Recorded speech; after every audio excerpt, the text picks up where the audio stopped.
Boa noite, pessoal. Eu me chamo Márcio Duarte, eu sou psicólogo, trabalho na Secretaria de Promoção e Desenvolvimento Social aqui de Alegrete, né? Portanto, eu sou um trabalhador do SUAS, né? Sistema Único de Assistência Social. E ao longo desses anos, como trabalhador social, eu tenho buscado muitas referências, né? E buscado também fazer uma reflexão acerca do Brasil, que fundamente o meu trabalho, né? E que qualifique também as ações, né, que são pertinentes ao trabalho com questões e problemas sociais, que é o que a gente se depara no dia a dia. Esse contexto do coronavírus é uma oportunidade da gente fazer, além de reflexões econômicas, além de reflexões epidemiológicas, também reflexões sociológicas. E é o que eu estou me propondo a fazer a partir de hoje, né, através de alguns vídeos com vocês. Uma das questões que esse contexto suscita e que é, se não o principal, né, um dos principais problemas do Brasil é justamente a desigualdade ou as desigualdades, né? Cada vez mais a gente se depara com dificuldades, né, inclusive de gestão das questões que dizem respeito ao combate e à prevenção desse vírus aqui no Brasil, né, justamente sendo encontrando na verdade barreiras, né, nessas questões das desigualdades que a gente encontra de forma escancarada no dia a dia, mas que no discurso muitas vezes, né, inclusive dos próprios políticos, acaba sendo e das pessoas, não só dos políticos, das pessoas em geral, acaba ficando velado, né, acaba ficando escondido. Então, a gente vai fazer ao longo desses vídeos, na verdade, um resgate histórico com reflexões antropológicas, né, a respeito da formação do Brasil, para pensarmos então as desigualdades, né, a partir desse livro aqui, ó. Opa, desse livro aqui da antropóloga Lilia Moritz Schwartz, chama-se Sobre o Autoritarismo Brasileiro, né? A Lilia, né, a professora Lilia, para poder então começar as reflexões a respeito da, do autoritarismo brasileiro, enfim, das desigualdades, aqui nesse contexto, né, do Brasil, ela vai até o século XIX, né, onde ela então diz que a vida institucional no Brasil é muito jovem. A gente pode dizer que a vida institucional no Brasil ela começa a partir da vinda da família real portuguesa para cá em 1808. E, inclusive, outros países da América já tinham universidade nesse contexto, muitos países da América já tinham universidade, escolas, e o Brasil recém nessa época começa, né, a produzir os seus próprios profissionais, né, e outras instituições tão importantes para a consolidação do Estado brasileiro.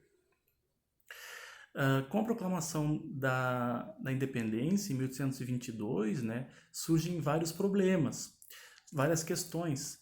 Na verdade, não existem muitas novidades em termos institucionais, mas surgem questões importantes, como a construção da Constituição, né, com o aumento da população, a necessidade de saúde para essas pessoas, também a necessidade, né, de construção de cidades e delimitação de fronteiras.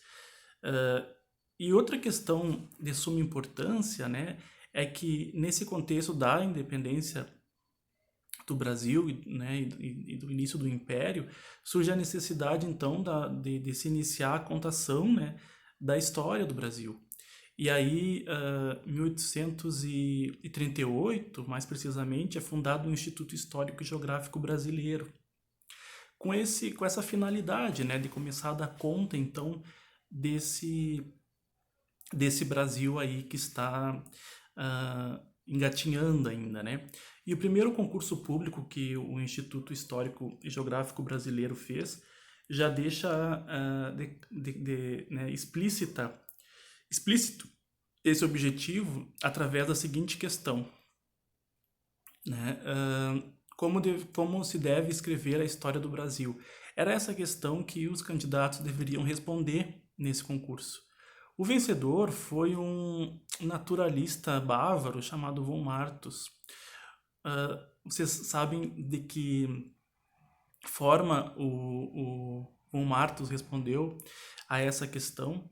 Ele usou uma metáfora que remetia à mestiçagem como a essência do povo brasileiro.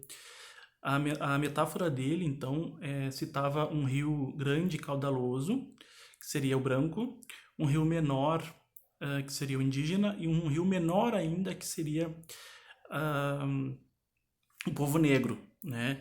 Então, essa metáfora do encontro, né, das três raças e da miscigenação é uma metáfora que durante muitos anos foi é, realmente considerado, né, a essência do nosso povo. E, inclusive, em 1930, nessa década, com o livro Casagrande e Senzala, né, escrito pelo sociólogo Gilberto Freire, essa ideia, então, de uma democracia racial, esse é um termo do Arthur Ramos, mas muito difundido pela obra do Gilberto Freire, né?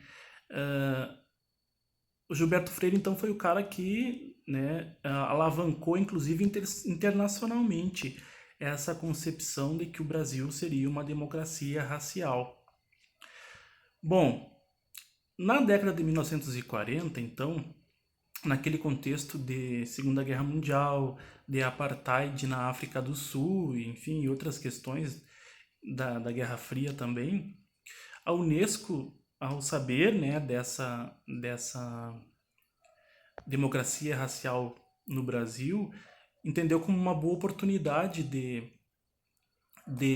vender isso, né, para o resto do mundo, né, de poder divulgar, não vender, de divulgar isso para o resto do mundo. E aí patrocinou uma pesquisa aqui no Brasil. Só que essa pesquisa, né, que tinha o objetivo inicial de confirmar essa democracia racial, deu com os burros na água.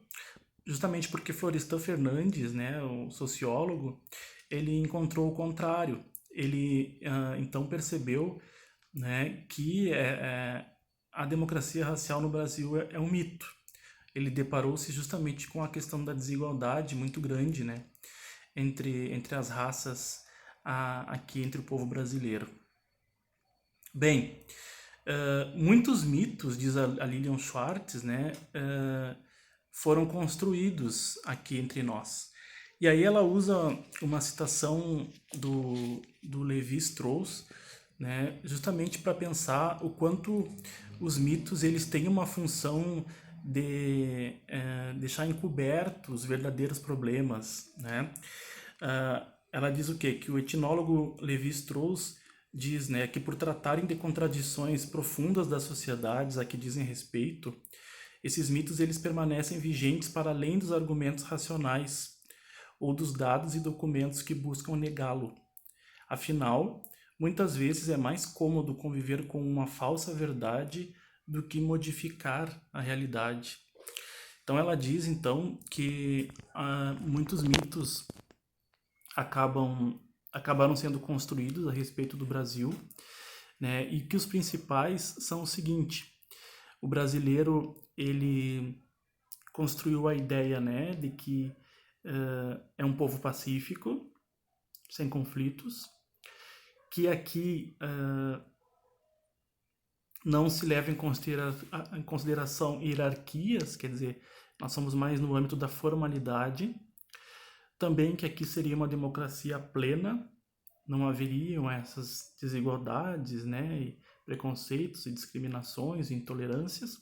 E também que aqui vivemos uma natureza especial, como se vivêssemos praticamente num paraíso, né? Inclusive com aquela ideia de que Deus é brasileiro e tudo mais.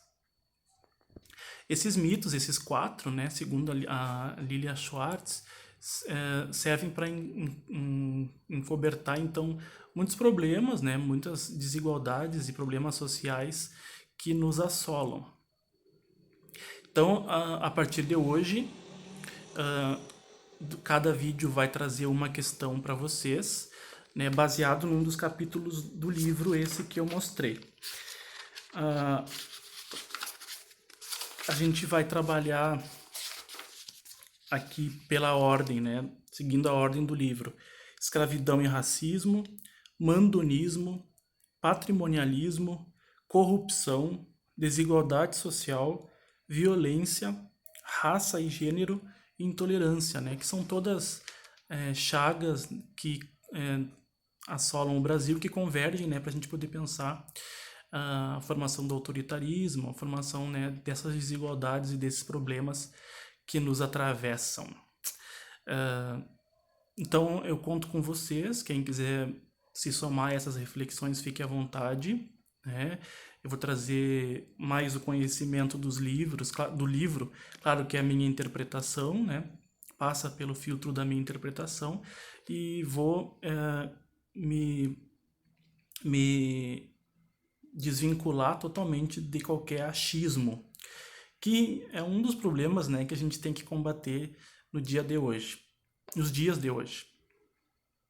Como diz a Lilia Schwartz, né, a história ela não é uma bula de remédio, mas ela nos ajuda, né, a poder pensar de forma mais crítica sobre o nosso passado, sobre o presente e também sobre o futuro.